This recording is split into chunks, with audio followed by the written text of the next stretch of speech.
Di dalam Al-Qur'an surah At-Tahrim ayat 88. Ya ayyuhalladzina amanu tubu ilallahi taubatan nasuha.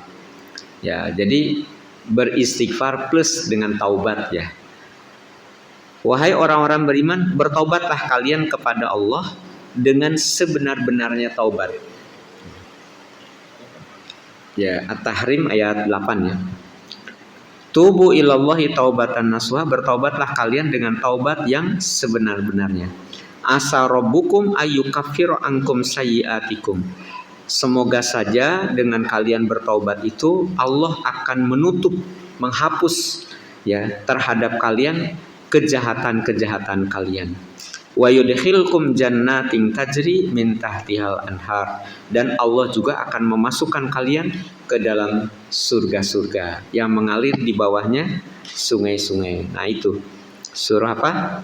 At-Tahrim ayat 8. Kemudian ayat yang lain misalnya surah Nuh ayat 10. Faqul tustaghfiru rabbakum innahu kana ghaffaron. Ya, maka aku mengatakan, kata Nabi Nuh kepada umatnya, istaghfiru, mohon ampunlah kalian, rabbakum, kepada Tuhan kalian, innahu, sesungguhnya ia, yaitu Allah, kana ghaffaron, Allah adalah maha pengampun. Jadi sifat Allah itu adalah Ghaffar. Apa Ghaffar? Maha pengampun. Ghafur juga maha pengampun. Tawwab, maha penerima taubat. Tidak ada alasan untuk kita tidak bertaubat pada Allah. Dan jangan suudon sama Allah. Paling saya nggak diterima. Maka akan terjadi seperti itu. Ya, kita wajib meyakini ketika kita memohon ampun kepada Allah, maka pasti Allah akan mengampuni dosa-dosa kita. Ya. Jadi langkah kedua apa? Beristighfar. Ya. Kalau yang pertama itu, ya itu sudah hak prerogatif Allah ya. Ya. Mudah-mudahan kita menjadi bagian dari yang mendapatkan ampunan tanpa alasan. Tanpa alasan. Kalau Abu Nawas itu pernah mengeluarkan sejenis nasyid ya, atau nasyid atau syair. Ilahi lastu lil firdausi ahla wala aqwa 'alan naril jahimi fahabli taubatan waghfir dunubi fa innaka ya. Jadi ilahi, wahai Tuhanku, lastu, bukanlah aku, lil firdausi, bagi surga firdaus, ahlan, sebagai ahli surga. Ya Allah, wahai Tuhanku, aku ini tidak pantas masuk surga. Tidak pantas masuk surga firdaus. Wala aqwa 'alan naril jahim, tapi kalau aku harus masuk neraka jahim enggak kuat. Masuk surga enggak pantas. Kenapa enggak pantas? Ya, banyak dosa. Tapi kalau harus masuk neraka enggak kuat. Fahabli taubatan waghfir dunubi, oleh karena itu berikanlah aku taubatmu. Artinya terimalah taubatku, waghfir dunubi, dan ampunilah dosaku. Nah, jadi gitu. Fa innaka ghafirud dan bil adimi, sesungguhnya engkau maha pengampun dosa, maha pengampun dari dosa yang besar. Baik, jadi yang kedua adalah mari kita banyak-banyak beristighfar. Rasulullah SAW yang ahli surga, ya, itu juga gemar beristighfar. Sehari semalam tidak kurang dari berapa? Dari 100 istighfar. Astagfirullahaladzim, astagfirullahaladzim, astagfirullahaladzim. Itu harus sering kita ucapkan sebagai bentuk permohonan ampun kita kepada Allah Subhanahu wa Ta'ala. Kalau begini, ada orang yang ikut ujian, tapi tadi malam nggak belajar. Dengan orang yang ikut ujian, tapi tadi malam belajar. Kira-kira potensi yang berhasil lulus itu yang mana? Yang belajar kan? Ada orang yang berharap mendapatkan ampunan, tapi yang satu tidak istighfar, yang satu beristighfar. Maka potensi yang paling besar dapat ampunan siapa? Yang istighfar. Maka carilah yang istighfar. Jangan merasa nanti kan Allah Maha Pengampun, ya. Kalau Allah Maha Pengampun ya sudahlah. Nanti kan Allah ngampuni ini, ya. Mau buat maksiat juga nggak apa-apa. Gitu. Nah, tapi istighfarnya itu jangan dimain-mainkan. Karena ada ini fakta ya. Ada satu lokalisasi itu pembinanya siapa? Pembinanya seorang ustadz. Jadi ada pengajian sebulan sekali, ya. Dan di pengajian itu diajarkan kepada para PSK itu, nanti kalau kamu sudah melayani tamu, nih baca wirid ini, biar nanti diampuni dosanya. Jadi setelah melakukan baca wirid, Nah, kalau itu mempermainkan, ya, mempermainkan Allah itu. Jangan seperti itu. Dan itu terjadi. Daerah mana nggak usah sebutnya. Nanti daerahnya tercela. Tapi ada itu kasusnya ada gitu. Ya. Jangan-jangan nanti ustadznya dapat jatah itu gratis. Jangan-jangan dapat jatah gratis. Nah, baik, ya mudah-mudahan tidak terjadi. Yang ketiga, bagaimana agar kita mendapatkan ampunan dari Allah, yaitu beramal soleh.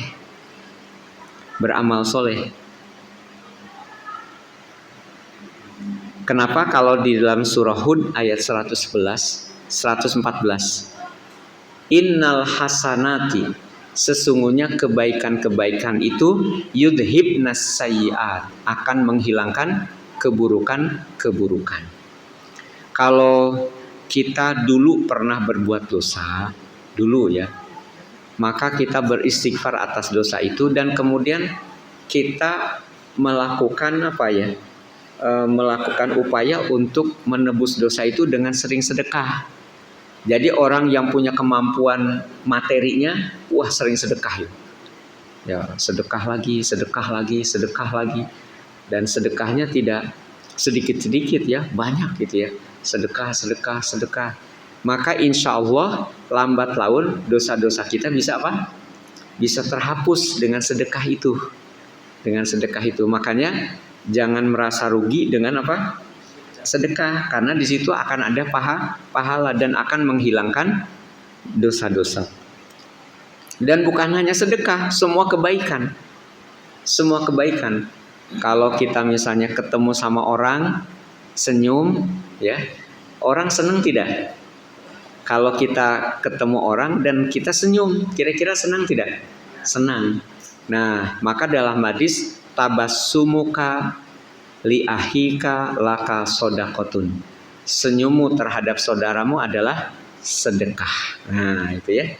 Jadi nanti setiap kita senyum sama orang itu ada pahala yang rontok, ya.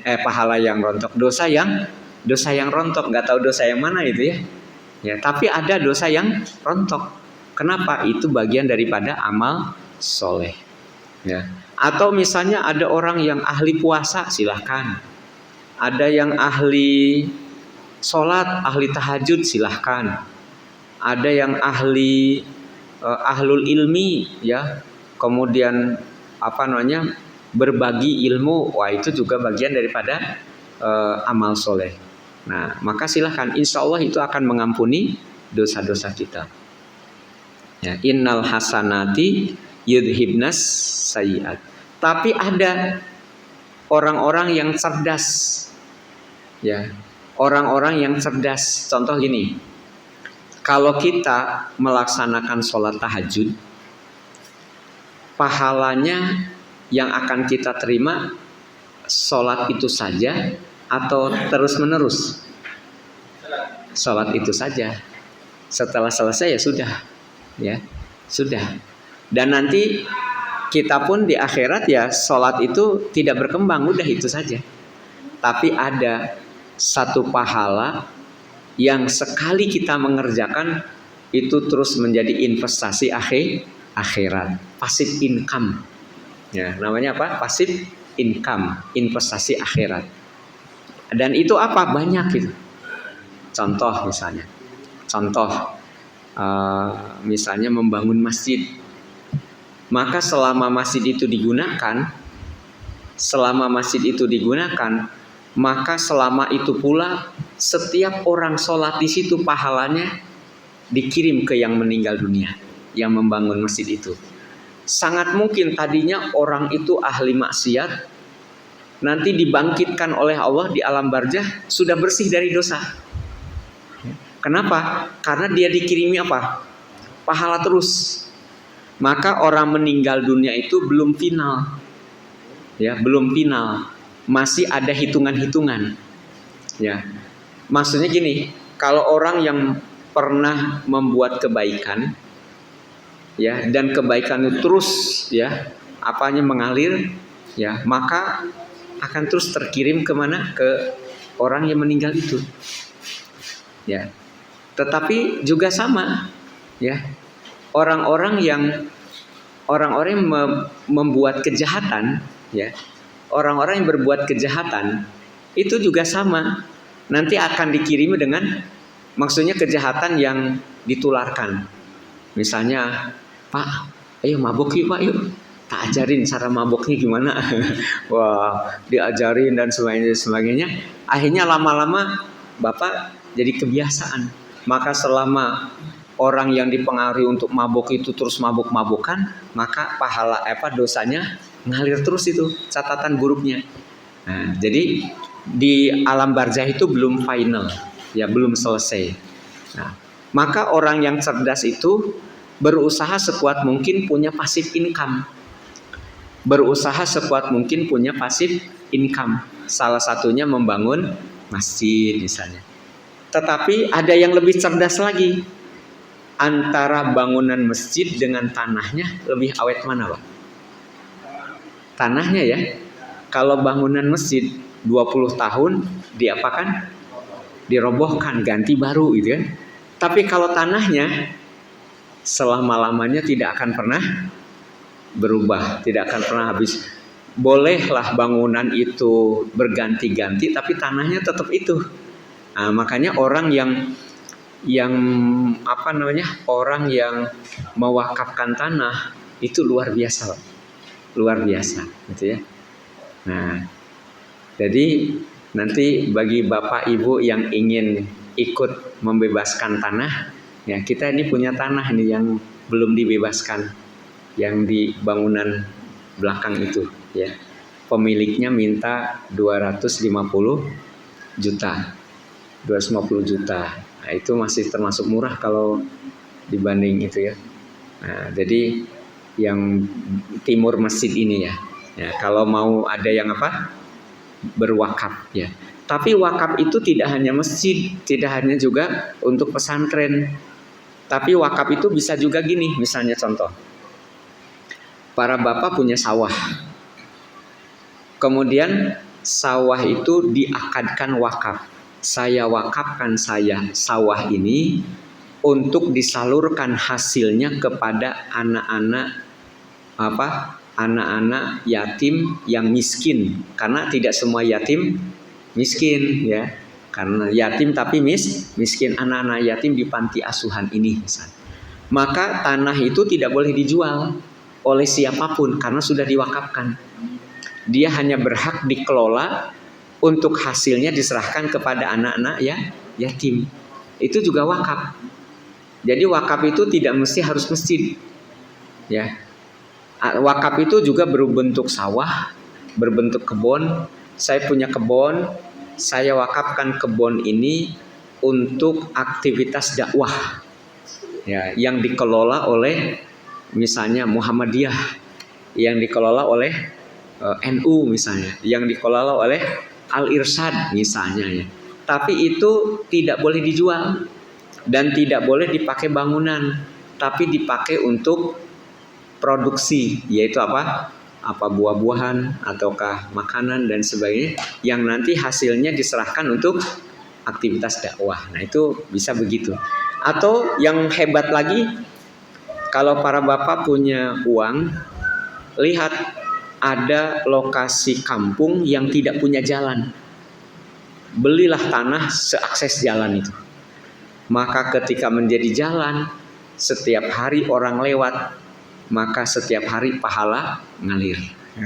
Subhanallah itu ya. Wah, ini ada perkampungan yang sulit nih jalannya nih. Beli tanahnya untuk kemana? Ke kampung itu dibeli semuanya. Terus dibuatlah akses jalan. Wah, itu sudah abadan.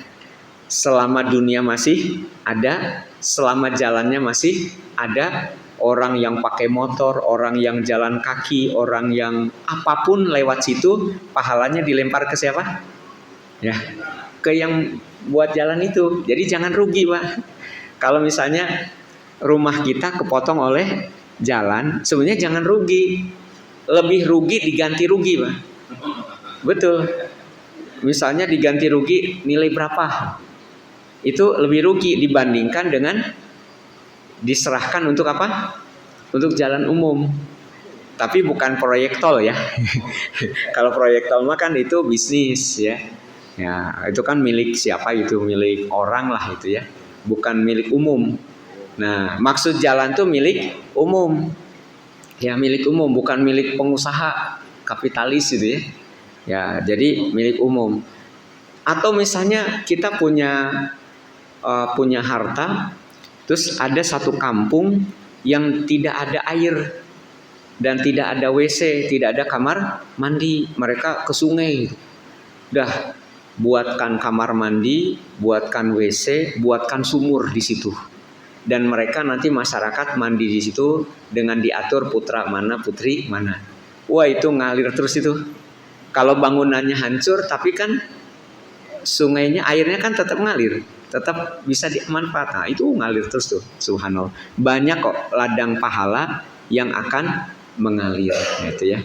Nah, mudah-mudahan jadi inspirasi ya, nah, para bapak semua. Kalau hanya sholat tahajud, pahalanya ya itu aja, sudah selesai. Ya. Kalau seandainya orang itu berpuasa, ya puasa itu saja selesai. Maka orang yang cerdas punya harta wakafkan, punya harta wakafkan gitu ya. Nah itu. Kemudian yang keempat, dosa kita bisa habis, bisa diampuni oleh Allah itu karena apa? Karena ujian dari Allah. Ya. Karena ujian itu bisa sebagai kafaroh, sebagai penebus dosa.